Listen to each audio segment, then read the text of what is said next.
The Nectar of Devotion by His Divine Grace, A.C. Bhaktivedanta Swami Prabhupāda. Chapter 48, Dread and Ghastliness. In ecstatic love for Krishna in dread, there are two causes of fear, either Krishna himself or some dreadful situation for Krishna.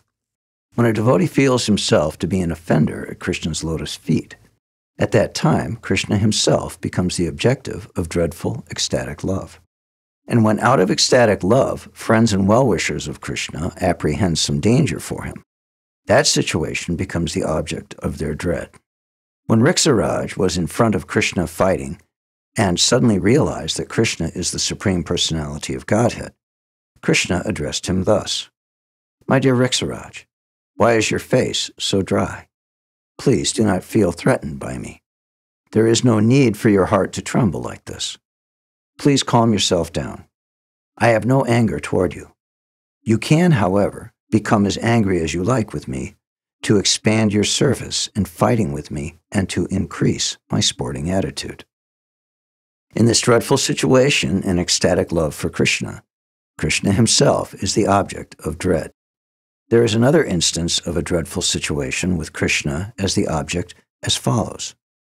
After being sufficiently chastised by child Krishna in the Jamuna River, the Kaliya snake began to address the Lord. "O killer of the Mora demon, I have acquired many mystic powers by my austerity and penances, but before you I am nothing. I am most insignificant. Therefore, please be kind upon a poor soul like me, and don't be angry with me. I did not know your actual position, and out of ignorance I have committed such horrible offenses. Please save me. I am a most unfortunate, foolish creature. Please be merciful to me." This is another instance of the ecstasy of dread in devotional service. When the Keśī demon was causing disturbance in Vṛndāvana by assuming a large horse's body that was so big that he could jump over the trees, Mother Yaśodā told her husband, Nanda Mahārāja, "Our child is very restless, so we had better keep him locked up within the house. I've been very worried about the recent disturbances of the Keśī demon, who has been assuming the form of a giant horse." When it was learned that the demon was entering Gokula in an angry mood, Mother Yaśodā became so anxious to protect her child that her face dried up and there were tears in her eyes. These are some of the signs of the ecstasy of dread in devotional service, caused by seeing and hearing something that is dangerous to Krishna. After the Putana witch had been killed, some friends of Mother Yaśodā inquired from her about the incident. Mother Yaśodā at once requested her friends, please stop. Don't bring up the incident of Putana.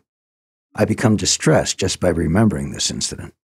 The Putana witch came to devour my son, and she deceived me into letting her take the child on her lap. After that, she died and made a tumultuous sound with her gigantic body. In the ecstasy of devotional service in dread, the unconstitutional symptoms are drying up of the mouth, exuberance, glancing towards the backside, concealing oneself, bewilderment, searching after the endangered lovable object, and crying very loudly. Some other unconstitutional symptoms are illusion, forgetfulness, and expectation of danger. In all such circumstances, the ecstatic dread is the steady or constant factor. Such dreadfulness is caused either by offenses committed or by dreadful circumstances. Offenses can be committed in varieties of ways, and the dread is felt by the person who has committed the offense. When dread is caused by a fearful object, this fearful object is generally a person who is fearsome in his features, nature, and influence. An example of an object which caused ecstatic dread is the Putana witch. Dread may be caused by mischievous demonic characters, such as King Kamsa, and it can be caused by great powerful demigods, such as Indra or Shankara. Demons like Kamsa feared Krishna, but their feelings cannot be described as ecstatic dread in devotional service. It is understood from authoritative sources that an attachment for Krishna because of feelings of disgust sometimes presents a ghastly ecstasy in devotional service. The person experiencing such ecstatic love for Krishna is almost always in the neutral stage of devotional service, or shantaras. A description of ecstatic love caused by ghastliness is found in the following statement. This person was formerly interested solely in the matter of lust and sense gratification, and he had perfected the greatest skill in exploiting women to fulfill his lusty desires. But now how wonderful it is that this same man is chanting the names of Krishna with tears in his eyes, and as soon as he sees the face of a woman, he immediately becomes disgusted. From the indication of his face, I would think that now he hates sex life. In this mellow of devotional service and ghastliness, the sub-ecstatic symptoms are spitting upon the consideration of one's past life, contorting the face, covering the nose, and washing the hands.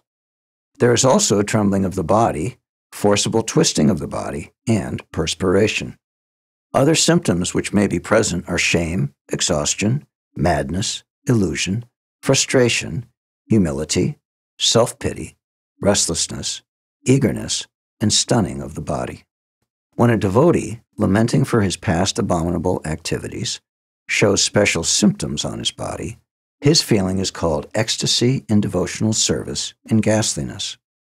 This is caused by the awakening of his Krishna consciousness. In this connection, there is the following statement. How can a person take pleasure in the enjoyment of sex life in this body, which is a bag of skin and bones, filled with blood, covered by skin and flesh, and which produces mucus and evil smells? This perception is possible only for one who is awakened to Krishna consciousness and who has become fully cognizant of the abominable nature of this material body. A fortunate child in the womb of his mother prayed to Krishna as follows, O enemy of Kamsa, I am suffering so much because of this material body. Now I am trapped within a mess of blood, urine, and liquid stool, within the womb of my mother. Because I am living in such a condition, I am suffering great pangs. Therefore, O divine ocean of mercy, please be kind to me.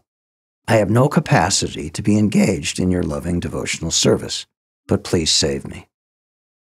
There is a similar statement by a person fallen in the hellish condition of life. He addresses the Supreme Lord thus, My dear Lord, Yamaraj has placed me in a situation which is full of filthy and obnoxious smells. There are so many insects and worms, surrounded by the stools left by different kinds of diseased persons. And after visualizing this horrible scene, my eyes have become sore, and I am becoming nearly blind. I therefore pray, O my Lord, O deliverer from the hellish conditions of life. I have fallen into this hell, but I shall try to remember your holy name always, and in this way I shall try to keep my body and soul together.